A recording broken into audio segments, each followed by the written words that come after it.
Oh, that was a tough one.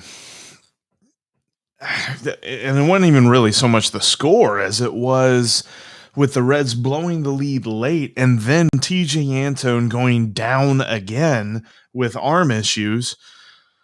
Oh, that was it feels like just another game to tack on the pile of absolute heart wrenching, just reach in and just pull your heart out type games for the Reds this season.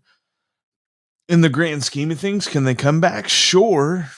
But the same problem that they've had all year long is what reared its ugly head again. We're going to talk about that. We're going to talk about what could be done. We're going to look at what the bullpen has looked like since the trade deadline.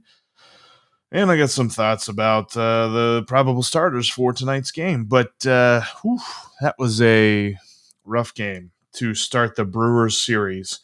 And need to move on from that. You are Locked On Reds, your daily Cincinnati Reds podcast, part of the Locked On Podcast Network, your team every day. Cincinnati Reds. Oh, by the way, welcome into the Locked On Reds podcast. I'm your host, Jeff Carr. If this is your first time finding us, make sure that you're subscribed to the YouTube channel and that you follow me on your favorite podcasting app. You can also follow me on Twitter at Jeff Carr with 3 Fs, and you can follow the show at Locked On Reds and save the Locked On Reds line number into your phone at 513-549-0159. For comments, questions, reactions, whatever you've got. I'm sure you probably have a couple of thoughts after last night's game. I know I do. We're going to talk about that right here. First off, Tyler Mahle was phenomenal. Absolute beautiful pitching performance for him. Really was hoping he could get out of the 6th inning, but Michael Lorenzen was able to come in and shut the door on the Brewers' threat in the 6th. And for those 5 2/3 innings, Tyler Mahle was money. In fact, he matched Corbin Burnes whiff for whiff. They both had 15 whiffs on the night. The difference was Tyler Mahle was really limiting the balls in play. He had more whiffs than he did balls allowed into play. And he was able to limit the damage. And in the first inning, kind of looked like he was getting off to a rough start, but he held it to only 1 run. And then he settled down for the next 3 innings. Really looked like he was going to cruise. The thing was, he was doing that normal Tyler Mahle thing where the pitch count was getting high. You look up and all of a sudden he's starting the 6th inning and he's already got 92 pitches. So you're thinking, all right, hopefully he can give you 6. And then you've got only 3 innings from the bullpen. 3 1/3, whatever. It's not that big of a difference. Michael Lorenzen was able to get out of it, like I said.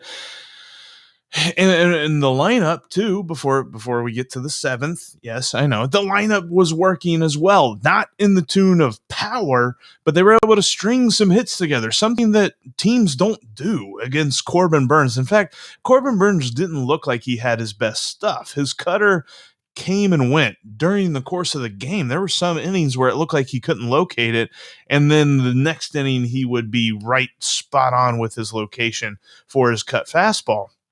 But overall, the Reds were able to get some runs on him. All 4 runs that they scored were tallied against Corbin Burnes. So that is nice to see.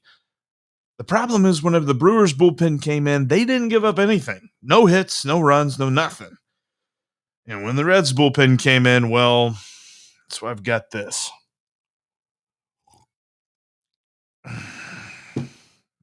Because it's the same story.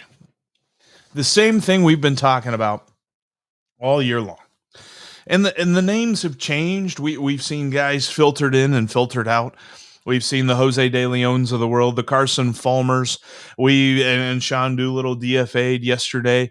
We've seen the Heath Hembreys. We've seen lots and lots of just whatever guys pitching. Now we got our guys back. We got Lorenzen healthy. He's pitching well. We got Michael Gibbons over from the Rockies. We've got Luis Cessa, who's really starting to come into his own. You've got some nice guys there at the back of the back end of the bullpen for the Reds, and they just got Tejay Anyone back. Oh man, That is where I feel the emotional pain of that loss. It's not necessarily the 7-4 loss that the Reds endured. It's the fact that after all of that happened, after the Brewers had scored 6 runs, or well, I guess it was before they scored the 2 in the 8th, but they scored 4 in the 7th to take the lead. So then Devin Williams came in the top of the 8th and did his thing. And you knew Josh Hader was coming in the 9th. So you're just like, how are the Reds? They can run into one and tie the game. They're at a 1-run deficit. This is doable. And then the first guy that Tejay Anyone faces, he's calling for the trainer after a couple of pitches because he feels some enough pain in his arm that he can't pitch, and he's taken out of the game. Post-game, David Bell said that Tejay Anyone felt something in his elbow.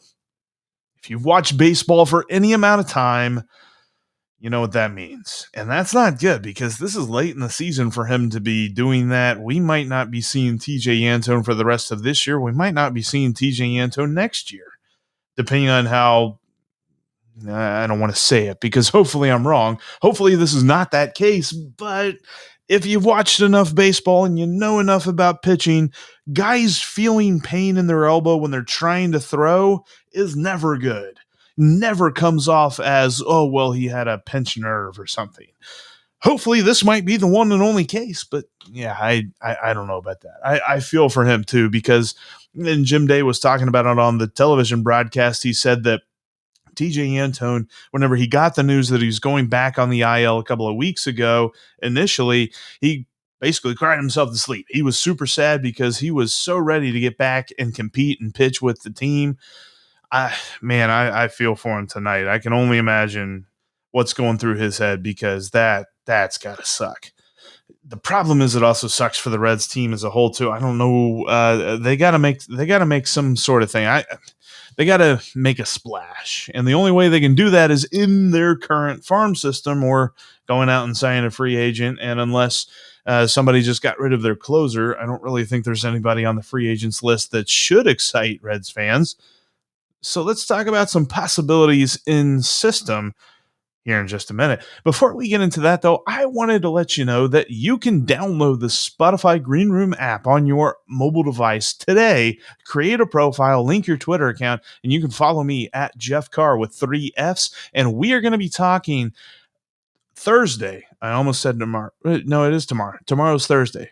Helps if I know what day it is. Tomorrow at the start of game time, we're going to have us a little game time conversation on the Spotify Green Room app. You can join me there by downloading the app and creating a profile. You can also join other rooms by athletes and other media personalities and lots of fans talking about the biggest news in sports, the games that are going on, and all kinds of great stuff. Yeah, that's on the Spotify Green Room app. I think of it as the conference call, but it's about sports, so it's the conference call you actually want to be on. Check it out today. Spotify Green Room. Download it, create your profile, follow me, and join the MLB group to get notified when I go live, which will be Thursday at the beginning of the game, which is slated for 2:10 Eastern time since they're in Wisconsin and they're all on Central time and it's all wacky. But yeah, first pitch 2:10. Join me in the Spotify Green Room app. Download it today. And let's talk some Reds baseball. Hopefully we're not talking about the Reds avoiding a sweep in Milwaukee, but that's getting ahead of ourselves. We'll cross that bridge when we come to it. Download the Spotify Green Room app today and join me on Thursday. They're changing the way that we talk sports. All right, so Tejay Anyone going down. That's the thing, man. The Reds haven't really had him for most of the season, so it's not as if we're talking about like a main. It's not as if we're talking about Joey Votto going down for an extended period of time. We're not talking about Nick Castellanos going down for an extended period of time. We're not talking about Luis Castillo. We're talking about a reliever in the grand scheme of things. And yes, we all love Tejay, and I love Tejay Anyone. He's one of the best pitchers on this Reds roster. But it's not as if he's irreplaceable. Now, The problem's going to be it's got to come within system. I really hope that the Reds don't just turn around and bring Sean Doolittle back and expect that to go any differently than it's already has. Don't get me wrong, Sean Doolittle seemed like a nice guy and an easy guy to root for, but he just didn't deliver what we needed him to. We didn't get that performance out of the bullpen that was really going to help the team. In fact, a lot of the cases he was kind of a liability. So I don't want to see that again. And when you look at this bullpen, ever since the trade deadline, they have been better. You've seen some numbers creep up a little bit. They're in the middle of the road when it comes to like xFIP and, things like that, ERA predictors, things that let you know that the Reds have gotten better. And honestly, if they have a middle of the pack bullpen, you feel a lot better than where they were because they were at the bottom of the pack. They were bringing up the rear. They were the caboose. They were one of the worst bullpens in all the league. Now they're in the middle, which is at least palatable. That is ever since the trade deadline, that is. But you still have some cause for concern. They're still walking a lot of people. You don't like that. In fact, just thinking about walks. Out of the bullpen, I got to take a sip of that. So, the other thing that I noticed whenever I was looking at the statistics for the Reds, so since the trade deadline, Reds bullpen guys have come in, and when they allow contact, when they allow balls in play, only 38.8% of those are ground balls. That is an alarmingly high fly ball rate, especially for the fact they play in Great American Ballpark. So that's like the number one thing that you don't want to do is be a fly ball pitcher, and it seems like every single one of them are. And that's what burned them last night because they had the bases, or the Brewers had the bases loaded whenever Michael Lorenzen left the game and Michael Gibbons came in, and you're like, all right, Gibbons, get some outs, get us out of this jam. The problem was the way he got outs was he was allowing long fly balls that turned into easy sack fly opportunities, and they were able to tie the game from there with their base running and things like that. So you needed a strikeout. You needed a ground ball. When you're looking at the Reds relievers coming out of the bullpen with guys on base, you're thinking, let's get a double play. Let's get a nice ground ball for a double play and get out of this inning. It just doesn't happen as often as it should because they don't give up ground balls. If they're not striking guys out, they're allowing fly balls, and that's really turned into a lot of problems for them. That's why you see different numbers about the inherited runners scoring and things like that.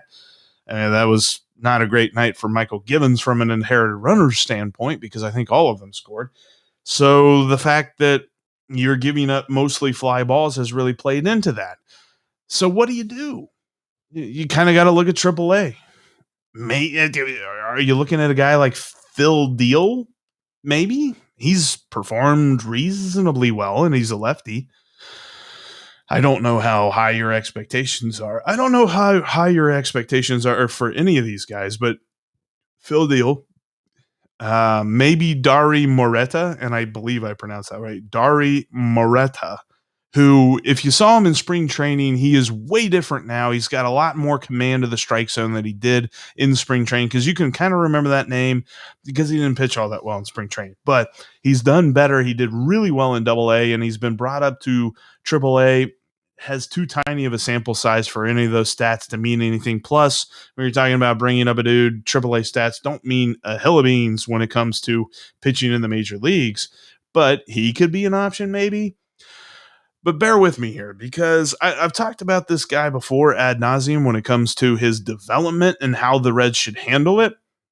I think we've come to the point in the season where if Hunter Greene is going to get brought up, it's going to be, and maybe right now, but most definitely it's going to be at the beginning of September. And I believe they should, because he could give the bullpen that spark.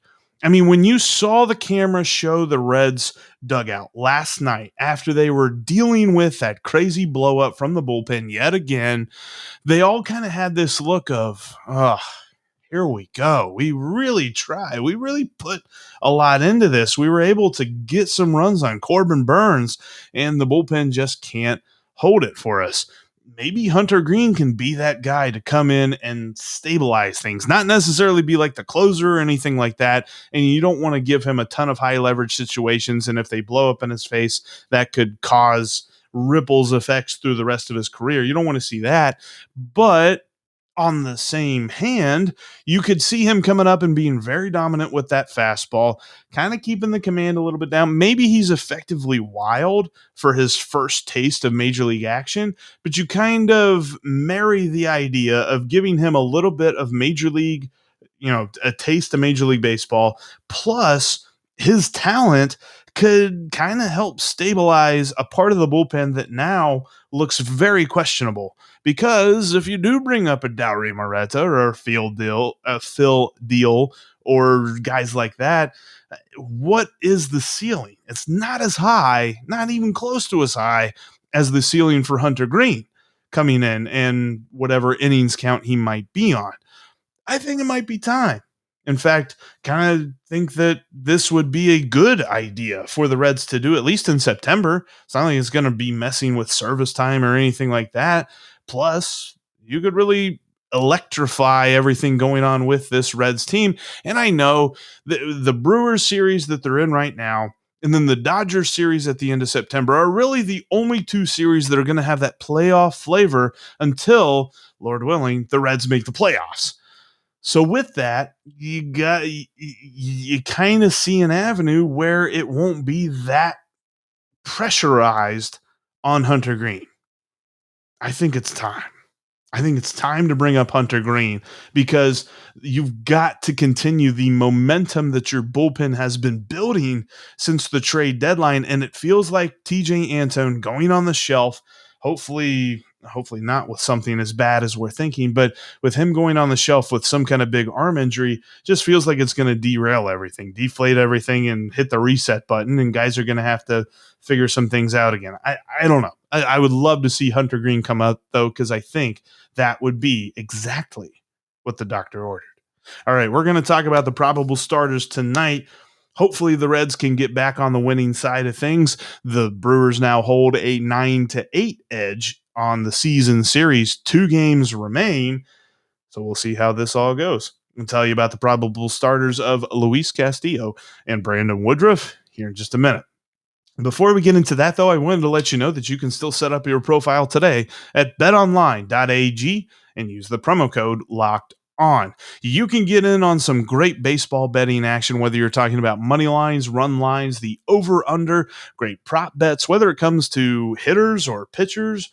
If you've got a good feeling about how Luis Castillo is going to pitch today against this Brewers lineup, you can drop a couple of bucks on a prop bet tonight. Or if you think somebody's going to hit a homer, you can bet on that too. You can also bet on NFL futures, as we've got win totals, we got Super Bowl favorites, we've got award favorites, different things like that. You can check that all out today at betonline.ag. And when you set up your profile, type in the promo code Locked On. You'll get 50% added onto your initial deposit, which is unheard of. You put in 100, you're getting 50. You put in more than that, you're getting even more than that too. So do it today. BetOnline.ag. Get off the bench, get in the game, and start making some cash off your sports knowledge at BetOnline.ag and use that promo code Locked On.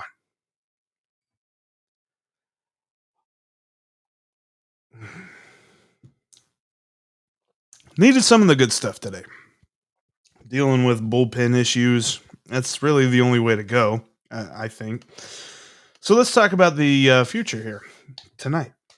Let's talk about Luis Castillo and Brandon Woodruff. We are talking about 2 dudes who are the aces of their staffs, respectively. Luis Castillo has really turned his season around. I mean, if you go on Baseball Savant and you see his percentile rankings, there's not as much red in there as there is for Brandon Woodruff. But that is because basically for the first 2 months of the season, if you're just joining us here on the Locked On Reds podcast, Luis Castillo wasn't good. But ever since June 1st, Luis Castillo has been a La Piedra, and he's been it in spades. He has been absolutely phenomenal, and we're looking to see more of that here today against this Brewers lineup. We're also going to be watching the lineup for the Brewers to see if Willy Adames is in it. He started last night's game, and he actually scored the Brewers' first run, but was promptly taken out after that and replaced in the lineup by Jace Peterson and replaced at shortstop by Luis Urias. So we'll have to see where that puts him. Of course, Colton Wong, did his thing. He's been a Reds killer forever since he was a Cardinal, and now he's a Brewer, and he's still killing the Reds. So, yeah, there's that. But with Adames being in question, that kind of takes a little bit of sting out of this Brewers lineup against Luis Castillo. We'll have to see how all of that goes. Then on the Brewers side of things, you got Brandon Woodruff, who has just been phenomenal all year long. You're talking about a guy who is in the conversation. I don't think that he is as clear a favorite as like Corbin Burns or Zach Wheeler for the National League wild card, but he has still been pretty darn good. And you're going to see a lot of strikeouts in this game.